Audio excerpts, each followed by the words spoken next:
이것은 나의 힘됨이 겁낼 것 없도다.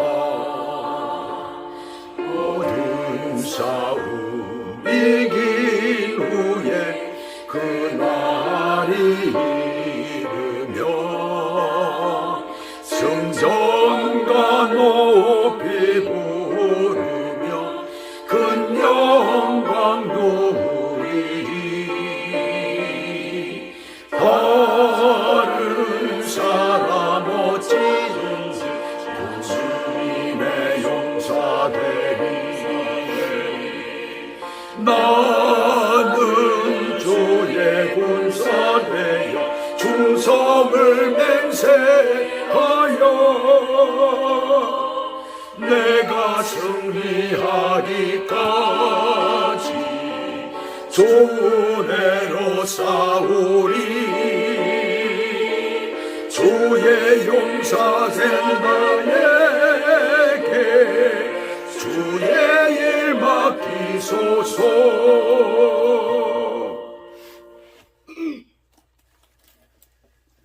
오늘 하나님의 말씀은 창세기 36장입니다.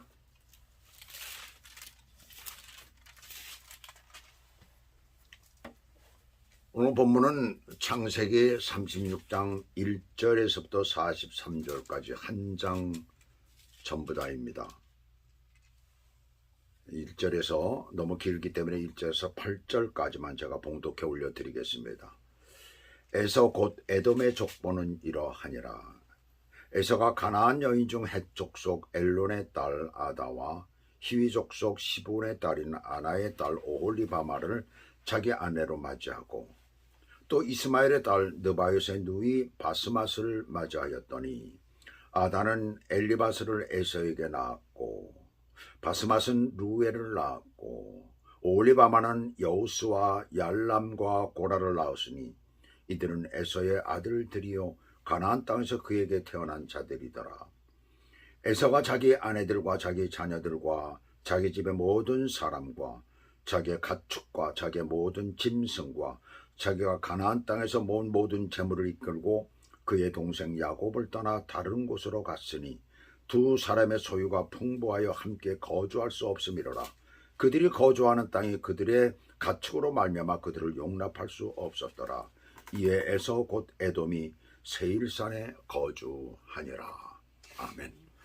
오늘 하나님의 말씀 제목은 하나님을 등진 자의 삶과 결과라는 제목을 붙였습니다.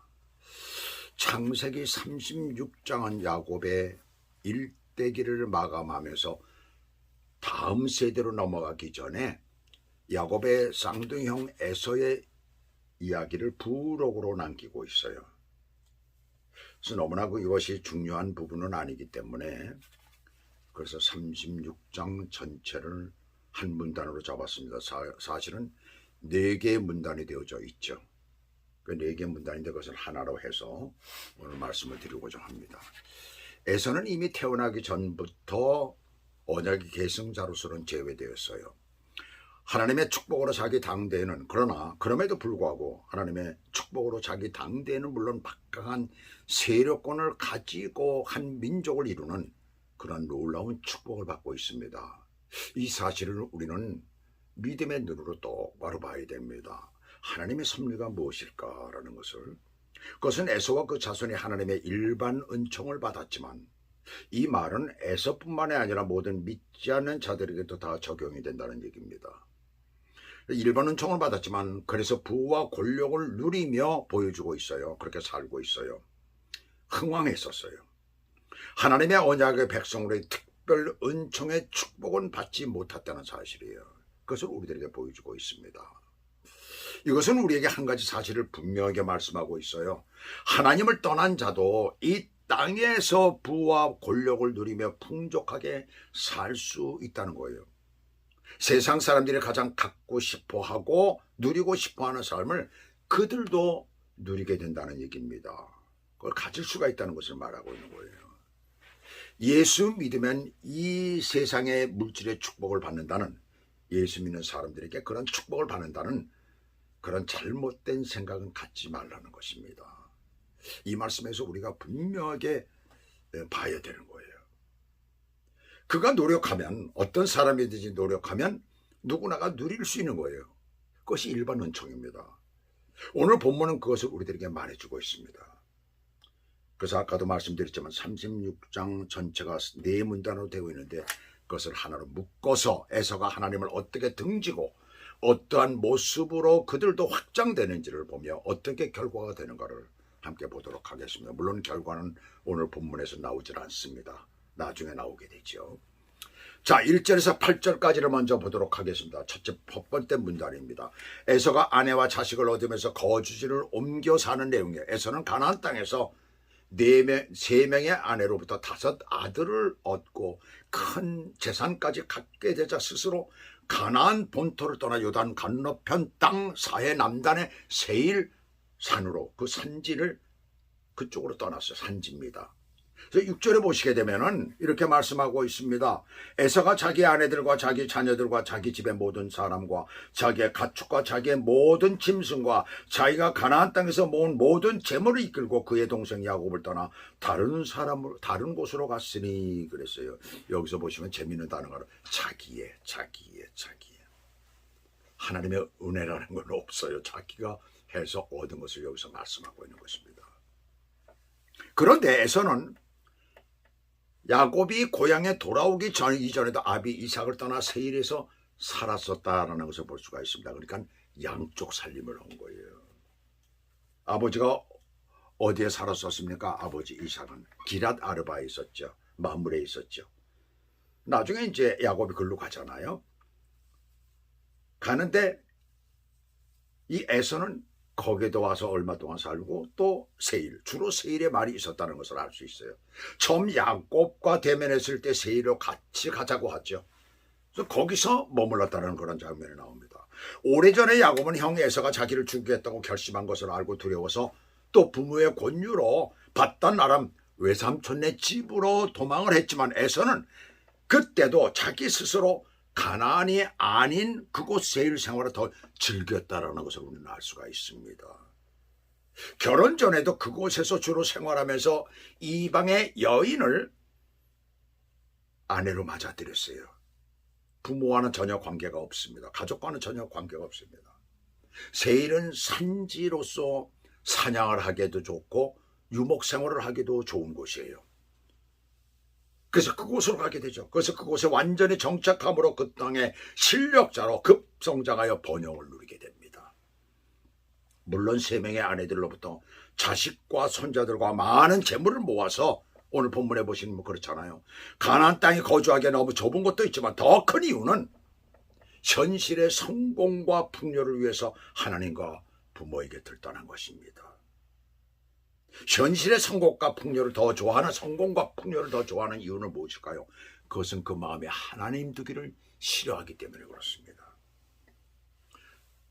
우리가 너무나 잘 알지만 로마서 1장 24절을 보시면 그러므로 하나님께서 그들을 마음의 정욕대로 내버려 두사 더러움에 내버려 두사 그들의 몸을 서로 욕되게 하였으니 결과가 뭐예요? 그래서 진리를 거짓 것으로 바꿔 피조물을 조물주보다 더 경배하고 섬겼다는 거예요. 그래서 성공하기를 바라는 사람들을 보면 우상을 굉장히 좋아합니다. 에서의 후손들인 에돔인들이 살던 지역을 지금도 그 유적을 탐사하는 사람들이 파내면은 그 유물들이 나오는데 그 유물들에 전부 다 우상들이 그려져 있는 겁니다.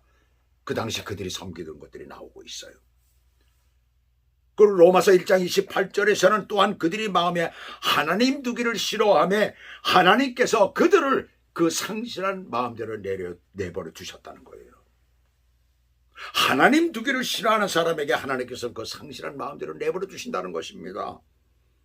바로 에서의 상태도 그와 같았기에 하나님이 안 계신 울타리 밖으로 나갈 수밖에 없었던 거예요. 늘 하나님을 마음에 두고 사시기를 주 예수 그리스도 이름으로 축복합니다. 그 다음에 두 번째 문단은 9절에서 19절까지입니다. 먼저 9절을 보시면 세일산에 있는 에덴 족속의 조상 에서의 족보는 이러하고, 에서라는 이름은 거친, 그 다음에 털이 많은 그런 의미를 가지고 있어요. 아마 태어날 때부터 털이 많았던 것 같습니다. 에돔 족속의 에돔이라는 말은 붉은 자란 뜻이에요. 그러니까 에서가 태어날 때부터 피부가 붉었다는 거예요. 에서의 이름을 따서 에돔이라는 이름을 지은 거예요. 그래서 붙은 별명인데 그것이 한 족속의 이름이 된 거예요. 여기서 보면은 헷 족속의 딸 아다와 히위 족속의 딸 아나의 소생 오홀리바마를 아내로 맞이했는데 이는 두 족속이 모두 저주말은 받은 족속이라는 데 문제가 있어요. 헷 족속은 주로 흑해 근방에 살았지만은 이미 가나안 땅으로 이주하여 상당한 세력을 가지고 있었어요. 그래서 에서는 헷 족속의 여인과 결혼함으로써 자신의 세력을 넓히려는 그런 의도를 가지고 있었던 거예요. 히위 족속도 헷 족속과 같은 노아의 세 아들 중 함의 아들은 넷째 아들 가나안의 아들이에요. 근데 창세기 우리가 9장 25절에 보시면 가나안은 저주를 받아 그의 형제의 종들의 종이 되기를 원하노라. 이 말을 누가 했어요? 할아버지가 되는 노아가 그 말을 합니다. 가나안을 그렇게 저주를 해버리고 말아요. 저주하는 장면이 나옵니다. 그것은 우리가 그때 9장에서 말씀을 드렸었죠. 저주를 받을 만했기 때문에. 참 불행한 일이죠. 그러니까 한 가정의 어른으로부터 그 다음에 하나님께로부터 택함받은 어떤 사람으로부터 저주를 받는다는 것은 상당히 불행한 일입니다. 창세기 10장 15절에 보시게 되면 가나안은 장자 시돈과 헷을 낳고 헷이 거기에 이름이 나오잖아요. 그 다음에 쭉 여러 족속이 나오는데 17절에 보시면은 히위 족속도 그 이름 가운데 들어갑니다. 저주받은 가나안의 자손이라는 거예요. 특히 택함받은 믿음의 사람들이 그러한 가정의 여인이나 남자를 혼인의 배필로 삼는다는 것은 엄청난 영적인 타락이 여기서 말하고 있는 거예요. 결국 집안의 부모가 두 이방의 며느리를 탐탁지 않게 여기는 것을 알게 된 에서는 어떻게 합니까? 아브라함의 첩 하갈의 소생인 이스마엘의 그 딸이죠. 그러니까 손녀가 되죠. 그 여인 바스마지라고 그러죠. 마할라치라고도 합니다. 세 번째 부인으로 맞아들입니다. 그러나 이것은 아내를 택함에 있어서 어른들의 눈치를 보기 위한 것이잖아요. 잘못된 것이잖아요. 아무튼 자신의 탐심에 맞는 결혼을 했기 때문에 그는 많은 자손과 그 일대 영향력 있는 자가 되었지만은 결혼 자체로서는 하나님이 절대로 기뻐하시지 않는 결혼이라는 것을 우리는 여기서 봐야 됩니다. 그래서 하나님의 백성들이 결혼할 때는 하나님의 사람들이 결혼할 때는 그 믿음의 부분, 그 집안 내역도 잘 봐야 되는 거예요. 그 다음에 세 번째 문단은 20절에서 30절까지는 에서의 후손 에돔 족속이 세일 땅에 정착하기 전에 이미 그 땅에는 호리 족속이 살고 있었음을 말씀하고 있어요. 그 호리 족속의 7명의 족장과 21명의 그 자손들의 족장들에 대해서 소개를 하고 있습니다. 그런데 호리 족속은 하나님의 언약과는 전혀 상관이 없는 족속입니다. 그러면 왜 호리 족속에 대해서 이렇게 자세하게 기록하고 있을까요? 바로 그것은 에서의 에돔 족속이 하나님의 언약 가문의 혈통을 이어받았음에도 이방의 호리 족속과 통혼을 함으로 동화되고 있음을 말하고 있습니다. 그래서 잘못된 결혼의 결과적으로는 믿지 않는 자들과 동화되어져서 완전히 떠나가는 상태를 여기서 말하고 있는 거예요. 성도가 믿지 않는 자와 결혼을 하게 되면 신앙생활에 큰 장애가 생기죠. 마찬가지로 동화됨으로 말미암아 완전히 모든 것이 어려움이 생기게 되는 거고 그 길로 가게 되는 거예요. 불신의 길로 가게 되는 거예요. 모든 것이 잘 안 맞죠. 더군다나 어정쩡한 상태의 에돔 족속은 영적인 세계에 있어서는 가장 위험한 상태인 것입니다. 마치 교회에 처음 들어온 성도들이나 초신자들이 위험한 이유가 바로 이겁니다. 제대로 교회 내에서 교육을 가르치지 않고 제대로 말씀을 가르치지 않으면 어정쩡한 상태에 있다가 믿음이 확고히 서지 못하면서 다른 유혹에 빠져 다시 세상으로 돌아갈 수가 있게 되는 거예요. 그들과 어울리게 되면 거기에 완전히 빠져들고 마는 것입니다. 이단에 빠질 수도 있고 다시 옛날로 돌아갈 수가 있는 거예요. 그들과 동화되기 때문에 그렇게 됩니다. 그래서 고린도후서 6장 14절에 이렇게 말씀합니다. 너희는 믿지 않는 자와 멍에를 같이 하지 말라. 의와 불법이 어찌 함께하며 빛과 어둠이 어찌 사귀며. 믿지 않는 자와 멍에를 같이 매지 말라는 것이에요. 옳은 것이 어찌 옳지 않은 자와 함께할 수가 있겠느냐는 것이죠. 그래서 우리는 초신자들을, 그야말로 신앙에 제대로 서지 않은 자들을 잘 가르치고 인도해야 하는 거예요. 자, 이렇게 해서 믿음 속에 세워놓으면 너희는 빛이니 어둠과는 사귈 수가 없다. 한번 믿음의 발을 디뎠으면 빛을 받았으니까 어둠에 물들 수가 없는 거예요. 실제로 사실 그렇잖아요. 믿음 안에 온전히 선 자들은 그들 가운데 절대로 들어가지 않습니다. 그들 가운데 들어가서 전도를 한다 하더라도, 그래서 선교를 하는 사람들은 완전히 거기에서 불신앙에서 벗어난 사람들이 돼요. 신앙이 온전히 서 있어야 된다는 얘기입니다. 자기도 서 있지 않으면서 어떻게 선교를 합니까? 말이 안 되는 거죠. 절대로 그들은 어둠 가운데 들어가지 않게 되는 것이거든요. 그래서 우리는 빛을 잘 비추도록 인도를 해야 되는 거예요. 그러나 하나님을 싫어하고 떠나고 하나님이 싫어하시는 이방의 족속들과 통혼을 하며 불신의 길을 걷는 자는 그 속도가 놀라운 정도로 빠르게 진행되고 전개되는 것을 보게 되죠. 그들의 성공도 굉장히 빨라요. 이상하게 우리가 볼 때 그 성공이라고 그러죠, 사람들이 볼 때. 그러나 결국은 망하게 되는 것입니다. 오늘 마지막 네 번째 문단입니다. 31절부터 43절까지예요. 31절은 이렇게 말씀합니다. 이스라엘 자손을 다스리는 왕이 있기 전에 에돔 땅을 다스리는 왕이 이러하니라. 이스라엘을 다스리는 왕이 첫 번째 등장한 것은 언제예요? BC 1050년. 누구예요? 사울 왕이죠. 첫 번째 왕입니다. 그때 비로소 왕이 생겼던 거예요. 그런데 에돔 땅의 왕이 등장한 시기는 지금 본문에 나오잖아요. 에돔 땅의 왕이 등장한 시기는 약 BC 1900년입니다. 그렇다면 얼마나 앞섰을까요? 믿지 않는 자들이 850여 년이나 앞선 거예요. 그렇다면 여기서 우리는 아주 중요한 것을 발견하게 되죠. 이 세상에서는 하나님께 속한 자보다 세상에 속한 자가 더 앞서고 더더욱 빛나고 찬란한 역사를 이룰 수가 있다라는 것이에요. 반드시 그렇다는 것은 아닙니다. 근데 그럴 수가 있다는 것을 여기서 말씀하고 있잖아요. 그들은 세상에만 그 삶이 국한되어 있기 때문에 가진 방법을 다 동원해서 가지려고 하고 쥐려고 하고 소유하려고 하기 때문이에요. 그래서 그들이 이끌어가는 사회는 부정이 많을 수밖에 없어요.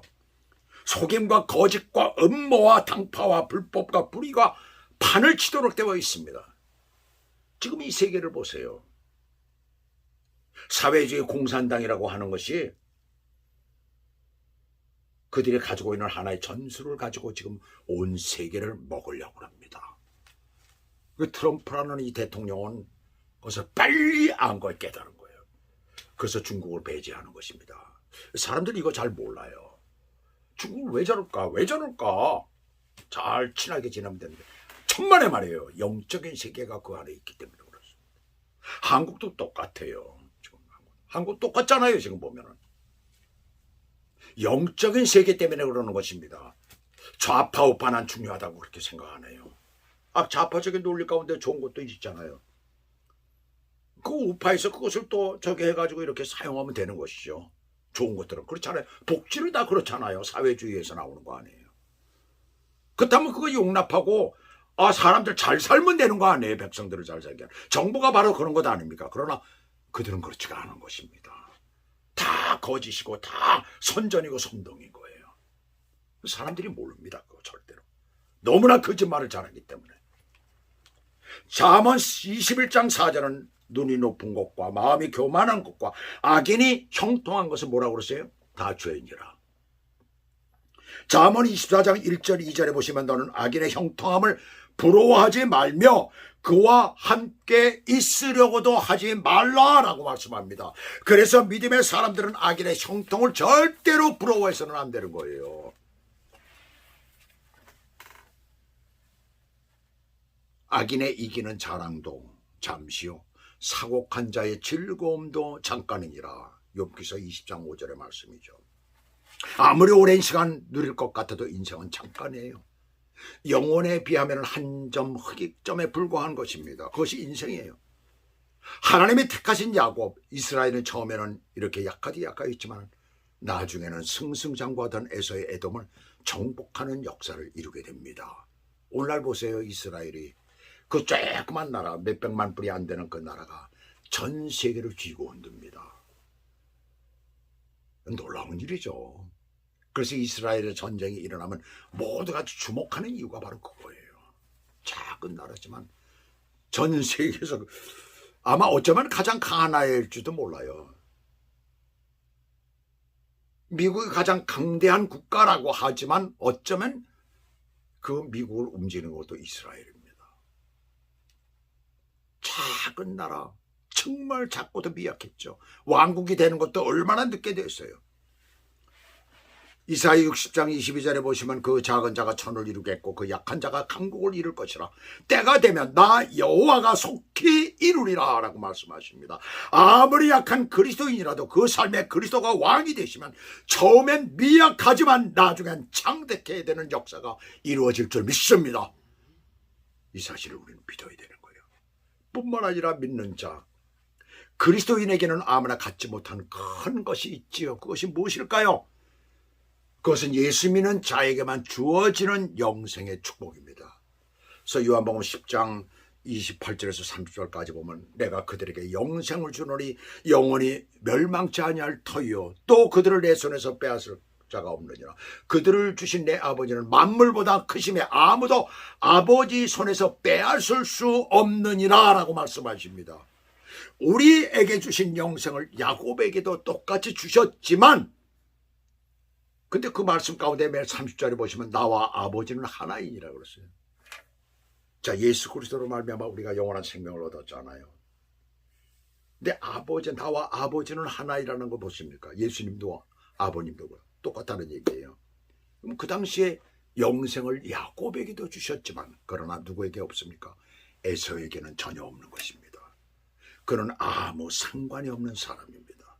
하나님을 떠났기 때문입니다. 하나님을 싫어했기 때문입니다. 하나님과는 관계가 없는 인생들입니다. 그들이 아무리 이 땅에서 찬란하게 복되고 아름답게 남들이 보기엔 그렇게 살지 몰라도 그것은 복이 아니에요. 아무리 에서가 폼나게 이 땅에서 살았다 하더라도 그에게는 주어지지 않은 것입니다. 그래서 예수 믿는 사람은 아무리 없이 살아도 백만장자 부럽지 않잖아요. 그렇지 않습니까? 여러분들 나는 백만장자처럼 난 백만장자 부럽지 않다고 생각 안 하십니까? 예수님이 우리에겐 전부 다 있기 때문에 그렇습니다. 하나님만이 계시면 우리 안에 늘 평안이 흐르고 기쁨이 흐르는 것입니다. 이 사실 안에서 날마다 주께 나아가시기를 주님의 이름으로 축복합니다. 이것이 바로 믿는 자와 믿지 않는 자, 하나님을 등진 자의 결국이에요. 기도하시겠습니다. 하나님 아버지, 오늘도 이 에서의 삶의 모든 부분들 36장 그의 기록을 보면서 이렇게 참 인생이 자기들이 원하는 것을 아무리 바라고 원할지라도 결국은 그것은 별것 아니라는 것. 그 속에 우리에게 더 중요한 것은 영생을 얻는 것이라는 것을 이 구약 성경 가운데서 우리가 발견하게 됩니다. 하나님 아버지, 우리가 이 땅에 사는 동안에 이 세상의 어떤 것보다도 우리 하나님을 잘 섬기고 살아가는 믿음의 사람이 될 때에 우리에게 더 크고 아름다운 것들이 우리에게 닥쳐온다는 사실 앞에 겸손히 무릎을 꿇는 저희들이 되도록 인도하여 주시옵소서. 세상의 것을 탐나기보다도 하나님 나라를 욕심내는 그러한 저희들이 될 수 있도록 축복해 주시옵소서. 예수 그리스도 이름으로 감사하며 기도 올리옵나이다. 아멘.